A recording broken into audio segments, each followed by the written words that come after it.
2022년 새해가 되어서 첫 예배를 드리게 되었습니다.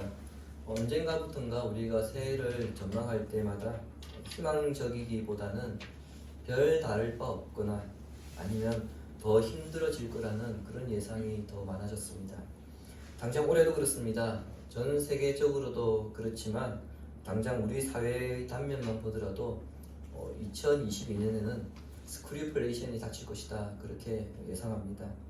스크류플레이션 여러분 좀 생소한 분들도 있을 텐데요. 쉽게 이야기하면 임금은 그대로인데 모든 물가가 다 올라서 쥐어 짜내드시는 그런 생활을 해야 될 것이다, 그런 말입니다. 그 정도로 경제 현상이 어려워진다는 거죠. 사회 갈등 현상은 더 심하겠죠. 3월 대선이 끝나면 어느 후보가 당선되더라도 사회 통합보다는 진영, 젠더, 지역, 세대 간의 갈등은 더 심해질 것입니다. 이런 현상들은 올해는 좀 더 나아지겠지라고 하는 그런 희망을 꺾는 요인들이 될 것입니다. 이것은 신자든 불신자든 모두가 겪어야 하는 문제입니다. 그 가운데 신자인 우리는 또 다른 문제에 대한 고민을 해야 합니다. 바로 믿음입니다. 코비드19로 인한 팬데믹 환란이 지난 2년간 우리 삶을 덮쳤습니다. 사회적 거리두기로 인해서 마치 사회가 정지된 것 같은 그런 시간들을 보냈는데 신앙도 그전과 다르게 성장하지 못하고 정지된 시간을 보내고 있습니다. 작년 5월 6일자 국민일보에 부모 세대와 자녀 세대를 대상으로 설문조사가 있었습니다. 그 결과가 기사로 실렸는데요. 그 설문조사의 문항 가운데 코비드19로 인해서 신앙생활이 더 소홀해졌는가, 이 항목에 부모 세대, 자녀 세대 각각 53.2%가 그렇다라고 대답했습니다. 이 설문조사가 5월 6일자 기사에 나왔거든요. 그러면은 이 설문조사는 그 전에 이루어졌을 것입니다. 그로부터 이미 지금 7개월, 8개월이 지난 상태이고요. 또 당장 이 코비드가 언제 종식될지 아무도 모르기 때문에 이 수치는 더 커져갈 것은 자명합니다. 문제는 올해의 상황도 크게 나아지지 않을 거라는 거죠. 올해 하반기 코로나가 끝날 것이다, 그런 예상이 나왔는데 불과 며칠 되지 않아서 향후 3년에서 5년까지 더 갈 것이다, 그렇게 내다보는 학자들도 나오고 있습니다. 자, 그렇다면 신앙생활이 정상적으로 돌아가기 위해서는 무조건 이 팬데믹이 끝날 때까지 기다려야 될까요? 그럴 수는 없습니다. 언제 종식될지는 아무도 알지 못하기 때문이죠. 우리는 종말의 시대를 살아가고 있습니다. 따라서 코로나가 아니다 하더라도 또 다른 전염병은 얼마든지 창궐할 수 있기 마련인데 그때마다 교회당에 갈 수 없어서 신앙생활을 소홀히 해야 한다면 53%가 아니라 어느 순간 90%, 95%, 거의 100%에 육박하게 될 것입니다. 그러므로 왜 이런 현상이 일어나는가 우리는 생각해 보아야 합니다. 그 현상에 대한 답은 제가 조금 전에 힌트를 드렸는데요. 우리가 교회당 중심 신앙생활을 해왔기 때문입니다. 요즘 초, 중고등학생을 둔 부모들이 자녀들의 그 학습 능력을 향상시키기 위해서 자기주도 학습에 많은 관심을 가집니다. 신앙생활도 그렇게 해야 되거든요. 그런데 대부분의 성도들은 자기주도 방식의 신앙생활이 아닌 수동적인 신앙생활을 합니다. 그래서 신앙생활은 교회당 중심으로 이루어져야 한다, 그렇게 생각하는 거죠. 그렇다고 교회당을 없애야 한다, 여러분 그렇게 생각하지 마시기 바랍니다. 저는 무교회주의자가 아닙니다. 교회당이 있어야 되고요, 교회 중심의 신앙생활이 이루어져야 합니다.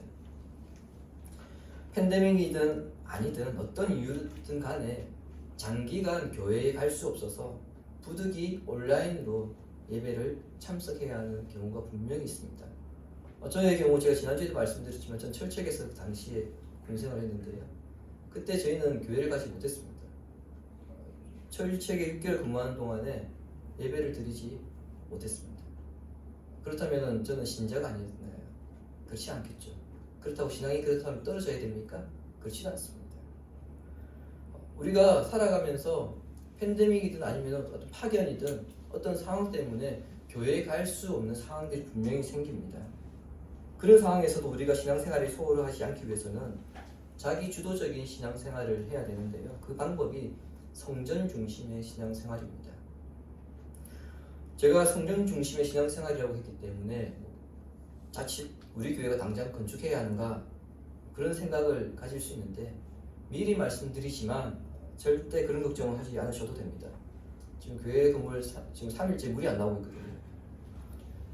우리 해마다 겨울만 되면은 수도관이 얼어서 물 때문에 굉장히 고생하는데, 물이 얼어서 안 나오니까 빨리 우리가 또 건축해야 되는가 보다, 그 때문에 이 설교를 이거 준비하는 게 아닌가 그렇게 오해하실 수도 있는데, 절대 여러분 그렇지 않습니다. 새 첫 예배를 드리면서 올 한해 우리가 어디에 중점을 두어야 하는가, 그것에 대해서 좀 살펴보고자 오늘 본문을 택한 것입니다. 본문이 기록된 학개서는요, 한국교회 지난 역사 가운데에 한 획을 그었습니다. 이 말씀 때문에 예배당 건축에 대단히 큰 기여를 하게 되었습니다. 많은 교회들이 교회당을 건축하게 되면 꼭 이 본문을 설교하면서 이것 때문에 우리는 교회당을 건축해야 되고, 이 말씀 때문에 우리는 크고 화려하게 지어야 된다, 큰 기여를 했습니다. 그래서 많은 교회들이 오늘 이 본문의 메시지를 문자적으로 해석하여서 집 팔고 땅 팔고 은행 대출 받아가면서 예배당 짓는 일에 열심히 내게 했습니다. 그 결과로 오늘날 전 세계에서 찾아볼 수 없는 대형 교회들이 우후죽순처럼 생겨난 거죠. 뿐만 아니라 건축을 하게 되면 어떻게 하든지 이왕 하는 거 우리는 화려하게 정말 잘 지어야 된다, 그렇게 애를 씁니다. 자, 그렇다면 정말 학개서는 예배당 건물을 할 수만 있다면 크고 화려하게 지어라, 그러면 내가 복을 주겠다, 이런 의도로 기록을 했을까요? 결론부터 말씀드리자면 결코 그렇지 않습니다. 그 이유는 지금 우리가 예배드리는 이 장소는 말 그대로 예배드리는 공간, 예배당에 불과하기에 학개 선지자가 본문을 기록할 당시에 있었던 예루살렘 성전과 오늘날 교회의 예배당을 같이 놓고 생각할 수 없기 때문입니다. 본문의 말씀을 통해 2002년 올해 우리는 어디에 중점을 두어야 하는가, 그 교훈을 밝히기 위해서는요, 학개서가 선지서이기 때문에 두 가지를 주목하면서 읽어야 합니다. 먼저 선지서는 선지자들이 기록하는 성경입니다. 따라서 어떤 상황 가운데 하나님께서 이 메시지를 주셨는가, 그것을 생각하며 읽어야 합니다. 다른 하나는 선지자들이 전한 그 메시지의 내용이 무엇인가 하는 것을 생각하며 읽어야 됩니다. 즉, 어느 특정한 시대를 살아가는 이스라엘 백성들을 향해서 하나님이 선지자를 통해 무엇을 말씀하시는가, 이것을 생각하면서 읽어야 한다는 것입니다. 그들을 향한 하나님의 뜻은 결국 오늘날 교회가 들어야 될 하나님의 말씀이기 때문에 오늘 우리는 이 본문에 귀를 기울여야 합니다. 본문 1절에서 시대적 배경을 알려주고 있는데요, 하나님께서 학개 선지자에게 말씀을 주신 때는 다리오 왕 통치 제2년째입니다. BC 586년 남유다가 바벨론에 의해서 나라가 멸망당하게 됩니다. 그리고 바벨론은 그로부터 27년 후 페르시아의 고레스 왕에 의해서 바벨론이 멸망합니다. 자연히 남유다는 바벨론에서 이제 페르시아의 속국이 됩니다. BC 537년에 고레스 왕이 조서를 내립니다. 포로로 끌려온 사람들에게 자기 나라로 돌아가도 좋다, 이런 조서가 내려집니다. 이 조서로 인해서 93년 동안 3번에 걸쳐서 이스라엘 남유다 백성들이 이제 예루살렘으로 포로 귀환을 하게 됩니다. 1차 귀환은 스룹바벨과 여호수아에 의해서 일어나는데요, 학개 선지자가 이때 예루살렘으로 돌아왔습니다. 자, 이것을 우리는 여러분 제2의 출애굽으로 그렇게 부릅니다. 모세의 인도를 받아서 애굽으로부터 이스라엘 백성들이 나왔듯이 스룹바벨과 여호수아에 의해서 그 포로 생활을 했던 바벨론으로부터 나왔기 때문에 이것을 제2의 출애굽 사건으로 그렇게 부릅니다. 70년 동안 바벨론에서 포로 생활했던 유다 백성들의 심정을 성경은 이렇게 기록하고 있습니다. 시편 137편 1절 보시기 바랍니다. 우리가 바벨론의 여러 강변 거기에 앉아서 시온을 기억하며 울었도다. 시온은 성전이 있는 예루살렘을 가리킵니다. 여러분 참담하지 않습니까? 나라를 잃고 포로로 끌려왔던 사람들이 예루살렘에 있는 성전을 생각하며 울었던 것입니다. 나라를 잃은 슬픔과 예루살렘에 있는 성전에 대한 그리움 때문에 울기도 했지만 무엇보다 하나님이 자신들을 버리신 것은 아닌가 그런 두렵고 불안한 마음이 그들로 하여금 울게 만들었던 것입니다. 한편으로 이스라엘 백성들은 다시 하나님을 붙잡아야 한다 그런 희망을 가졌습니다. 비록 나라를 잃은 포로 신세이지만 하나님께서 우리를 다시 붙드셔야 우리가 회복할 수 있다 그런 희망이 있었기 때문에 유다 백성들은 가는 곳마다 회당을 지었고요. 그 회당에서 율법을 강론하며 성전에 사지 못했던 그러한 영적 욕구를 회당에서 충족시켰습니다. 그렇게 포로 생활을 하루하루 견뎌냈습니다. 그리고 고레스의 조세에 의해서 예루살렘에 돌아왔을 때 그리움에 가득 찼던 그들은 예루살렘에 도착하는 순간 참담한 광경을 목격하게 됩니다. 바벨론 군대에 의해서 황폐해졌던 예루살렘 성전을 봤던 겁니다. 자, 그렇다면 당장 그들이 해야 될 일은 무엇이었을까요? 예, 하나님께서 우리와 함께 하신다는 그 약속의 상징인 성전을 다시 건축한 것입니다. 따라서 예루살렘으로 돌아온 지 2년째가 되던 해에 스룹바벨과 여호수아를 중심으로 성전을 짓기 시작했습니다. 그런데 문제가 발생합니다. 유다 백성들이 바벨론의 포로로 끌려가 있는 동안에 그 예루살렘에 사마리아 사람들이 살고 있었는데 이 사마리아 사람들이 유다 백성들을 향해서 우리도 성전 짓는 일에 동참하겠다 이렇게 제안을 한 것이죠. 여러분 어떻게 보면 좋아해야 될 일 아닐까요? 교회가 힘을 모아서 예배당을 짓기 시작했는데 그때 여기저기서 새가족들이 막 등록을 하면서 우리도 이 예배당 건축에 힘을 모으겠다. 여러분 그러면은 두 손 들고 환영해야 될 일 아닙니까? 그것을 반대한 사람은 없을 것입니다. 오히려 여러분 교회당 건축 들어가면 기존에 있는 성도들이 빠져나갔으면 빠져나갔지 등록하는 일들은 잘 없습니다. 그런데 유다의 지도자들과 백성들은 어떻게 하느냐? 환영하기보다는 그 사마리아 사람들의 제안을 단호하게 거절했습니다. 그 이유는 사마리아 사람들은 오래전 아수르 사람들과 혼혈을 하였기 때문에 혈통적으로 이미 순수 이스라엘 혈통이 아니라는 겁니다. 또한 영적으로 이미 그들은 타 종교에 젖어 있었기 때문에 그러한 혈통과 영적인 상태로는 성전 건축에 참여할 수 없다. 이렇게 선을 그었습니다. 사마리아 사람들이 자신들의 뜻대로 되지 않자 이제 역으로 예루살렘 성전 건축하는 것을 방해하기 시작했는데 이로 인해서 16년간 건축이 중단되었습니다. 더 큰 문제는요. 성전 건축이 오랜 시간 동안 지연되다 보니까 처음에는 굉장히 열정적으로 참여했던 유다 백성들의 마음이 점차 해이해지기 시작했습니다. 이러한 상황에서 학계 선지자를 통해 하나님께서 유다 백성들에게 엄중한 경고의 메시지를 주신 것입니다. 그것이 오늘 본문입니다. 유다 백성들이 이 핑계 저 핑계 되면서 성전 건축을 계속해서 지연시키고 있었습니다. 그 핑계란 무엇인가? 본문 2절에 있는데요. 만군의 여호와가 이같이 말하여 이르노라. 이 백성이 말하기를 여호와의 전을 건축할 시기가 이르지 아니하였다 하느니라. 성전 건축할 시기가 되지 않았다는 겁니다. 누군가는 분명 그들 가운데서 우리가 지금 너무 오랫동안 공사를 방치하고 있는 거 아닙니까? 다시 공사 시작해야 되는 거 아닌가요? 시작합시다. 그런 말을 했을 겁니다. 그러면 그 말에 대해서 뭐라고 말하느냐? 아니야, 아직은 시기상조야. 그렇게 말하면서 공사를 재개하지 않았습니다. 자, 그렇다면 여기서 말하는 시기란 무엇을 말하는가? 간단하게 말씀드리자면요, 돈이 없다는 겁니다. 돈이 있어야 공사를 하든지 말든지 하지. 지금 우리가 돈이 없는데 무슨 공사를 하느냐?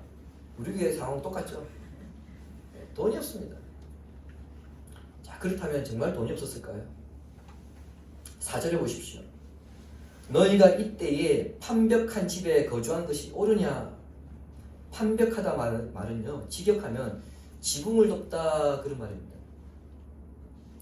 지붕 아래에 여러 개의 칸막이로 방을 만들고 화려하게 장식한 그런 집을 판벽한 집이라고 말합니다. 무슨 뜻입니까? 정말 돈이 없어서 성전 건축을 중단해야 했다면 자신들은 판벽한 집에 살지 말았어야죠. 자기들은 삐까뻔쩍한 그런 화려한 집에 살면서 정작 성전 건축에는 돈이 없다는 핑계로 건축을 하지 않고 있었기 때문에 하나님은 7절에 기록된 말씀처럼 너희들의 행위를 살펴라. 너희들 상황을 좀 살펴보고 그런 말해라. 그렇게 말씀하신 겁니다. 성도 여러분, 지금 유다 백성들의 문제점이 보이십니까? 삶의 우선순위가 잘못되었다는 것을 하나님께서 지금 지적하고 있습니다. 그들은 하나님보다 자신이 먼저였습니다. 분명 포로로 끌려가 있었을 때는 우리에게는 성전이 있어야 된다. 그 성전에 대한 그리움이 가득했는데 막상 예루살렘에 돌아와서는 무엇이 우선이었습니까? 성전이 둘째치고 자신의 삶이 먼저 우선이었던 겁니다. 결국 성전 건축을 중단했던 근본적인 이유는요, 사마리아 사람들의 방해가 아니었고 자신들의 일이 더 중요했기 때문입니다. 그들은 사마리아 사람들의 그 방해를 핑계로 자신들의 그 탐욕과 이기심을 감추고 있었던 겁니다. 하나님을 향한 열정도 사라졌고 하나님을 찾는 일도 사라졌습니다. 오직 내 일이 중요하고 내 집이 중요하며 나의 성공, 나의 안위, 편안함만 중요했습니다. 잡초가 무성하고 폐허가 된 성전터를 보면서 마음 한구석에는 분명 죄책감이 있었겠지만 그것은 그때뿐이고 그들은 죄책감보다는 오늘 당장 해야 할 내 일을 더 중요하게 여겼던 것입니다. 그런 그들에게 하나님은 그들의 핑계가 이유가 되지 못한다는 것을 말씀하십니다. 8절은 함께 읽겠습니다. 너희는 산에 올라가서 나무를 가져다가 성전을 건축하라. 그리하면 여호와가 말하였느니라. 우리 한글 성경에 8절은 정관사가 번역이 안 되어 있습니다. 원문이나 영어 성경에는 정관사가 붙어 있거든요. 그러면 이렇게 해석이 됩니다. 너희는 그 산에 올라가서 나무를 가져와서 성전을 건축하라입니다. 그 산이란 어떤 산을 말할까요? 오늘 이 자리에 앉아있는 우리는 알 수 없지만은요, 이 메시지를 전하고 있는 학계나 그 메시지를 듣고 있는 유다 백성들은 알고 있는 산입니다. 오래전 솔로몬은 레바논에서 백향목, 잣나무, 백단목 등 고급 목재를 들여서 성전을 건축했습니다. 하지만 하나님은 이 순간 고급 목재가 아닙니다. 너희들이 매일 보고 지나다니는 그 산에서 가서 나무를 가져와서 성전을 지으면 하나님께서 기뻐하실 거라는 겁니다. 여러분, 그 산에 있는 나무하고 레바논에 있는 백향목하고 비교가 될까요? 비교가 되지 않습니다. 레바논에 있는 백향목은 굉장히 고급 나무고요. 지금 이 사람들이 알고 있는 그 산, 예루살렘에 있는 산은 거기 있는 나무는 그렇게 좋은 나무가 아닙니다. 무슨 말씀입니까? 하나님의 역사는 화려하게 드러날 정도로 어렵게 시작하는 일이 아니라는 겁니다. 당장 산으로 가서 눈에 보이는 나무를 베어와서 할 수 있는 그런 일이라는 겁니다. 너희들은 지금 이 핑계 저 핑계 대면서 돈이 없어서 못한다고 하지만 아니다. 야, 너희들 저 산을 봐라. 나무가 없냐? 저거라도 가지고 와서 지어라. 그렇게 말씀하고 있습니다. 그러므로 건축에 있어서 중요한 것은 돈이 아니라는 거죠. 중요한 것은 무엇입니까? 하나님을 향한 열정이고요. 하나님의 집을 향한 열심이며 황폐하게 버려진 하나님의 집에 대한 애통하는 마음입니다. 그 열정과 열심과 애통하는 마음이, 그리고 거기에 더해서 그 산에 가서 나무를 해오는 순종, 이것들이 더해져서 하나님의 일이 시작된 것입니다. 왜냐하면 성전은요, 하나님의 집은 돈으로 지을 수 있는 것이 아니라 믿음으로 짓는 것이기 때문입니다. 성전은 믿음으로 짓는 것이기 때문에 돈이 우선이 아니라 열심, 열정, 애통하는 마음, 순종이 우선입니다. 이렇게 세상적인 기준에서 하나님의 기준으로 눈을 돌리게 될 때 놀라운 일이 일어납니다. 14절과 15절은 하나님께서 유다 백성들의 마음을 감동하게 하심으로 그들이 공사를 시작하게 되었는데, 이때가 다리오 왕 제2년 6월 24일이라고 그렇게 밝히고 있습니다. 1절을 보시면은 하나님께서 성전을 건축하라고 경고하신 때가 언제냐면요, 다리오 왕 제2년 6월 1일입니다. 며칠 간격입니까? 23일 간격입니다. 그러니까 하나님의 강력한 경고를 듣고 그들이 준비를 하고 공사를 시작하는데 불과 며칠밖에 걸리지 않았습니까? 23일밖에 걸리지 않았다는 겁니다. 더군다나 6월 24일 이때는요, 이스라엘 역사 가운데에 이스라엘 1년 시간들 가운데 가장 바쁜 때입니다. 왜냐니까 6월이 추수때이거든요. 6월 말이 추수때인데 7월 1일이 나팔절입니다. 그리고 7월 10일이 대속제일이고요. 7월 15일부터는 일주일 동안 초막절 기간에 들어갑니다. 그러니까 7월 1일부터는 추수할 수 있는 시간이 없습니다. 그 전에 추수를 끝내야 됩니다. 그리고 또 7월 22일에는 대성회가 있습니다. 여러분, 7월 1일 안에 이전에 추수를 못하게 되면 어떻게 됩니까? 한 달 동안 추수를 못하게 됩니다. 그러므로 추수를 끝내야 하는 상황인데 1년 가운데 가장 바쁜 주간인데, 그럼에도 불구하고 그들은 추수밭이 아니라 성전을 건축하는 그 현장에 있는 것을 우리가 보게 됩니다. 그전에는 내 일이 바쁘다는 이유로, 내 집이 더 중요하다는 그 이유로 성전 건축 현장에 떠나 있었던 사람들이 이제는 가장 중요한 순간에 오히려 성전 건축 현장에 있는 것을 우리가 보고 있다는 겁니다. 하나님의 나라와 그의 의를 구하는 그 마음으로 성전을 건축하고자 이 일에 끼어들고 있는 것을 여러분들이 보고 있습니다. 주님이 사랑하신 시내가에 심은 성도 여러분, 시편 84편을 보시면요, 하나님이 계신 곳인 그 성전을 사모하고 그리워하다가 영혼까지 쇠약해진 한 사람의 마음이 담겨진 노래가 있습니다. 이유는 알 수 없지만 이 시인이 성전에 가고 싶은데 성전에 갈 수 없는 상황입니다. 시인에게 가장 안타까운 것은 자신의 삶이 평안하지 못한 것도 아니고요, 권고한 것도 아닙니다. 가장 자신 힘들게 하는 것은 뭐냐면 하나님께 예배드리지 못한 상태, 그것이었습니다. 그래서 그는 이렇게 노래하였습니다. 오늘 주보했습니다. 시편 84편 4절을 보십시오. 주의 집에 사는 자들은 복이 있나니 그들이 항상 주를 찬송하리이다. 아멘. 여러분, 이 노래를 부르고 있으니까 이 사람이 지금 성전에서 뛰어놀며 기뻐하면서 찬송 부르는 것 같은데 아닙니다. 실제로는 성전에 가지 못해서 그리움에서 나는 지금 못 가고 있는데 그 성전에서 예배드리고 있는 저 사람들 얼마나 복될까, 그걸 노래하고 있는 거예요. 그러니까 참 안타까운 거죠. 여러분은 이 시인이 품고 있는 하나님께서 계신 곳, 성전에 대한 그리움과 사모함을 가지고 계십니까? 사실 오늘을 살아가고 있는 우리에게는 시인이 생각하는 그런 성전은 없습니다. 그 성전은 예수님께서 오신 이후로 사라졌기 때문입니다. 그리고 성령께서 오심으로 새로운 성전이 세워졌습니다. 고린도전서 3장 16절 함께 읽겠습니다. 너희는 너희가 하나님의 성전인 것과 하나님의 성령이 너희 안에 계시는 것을 알지 못하느냐. 아멘.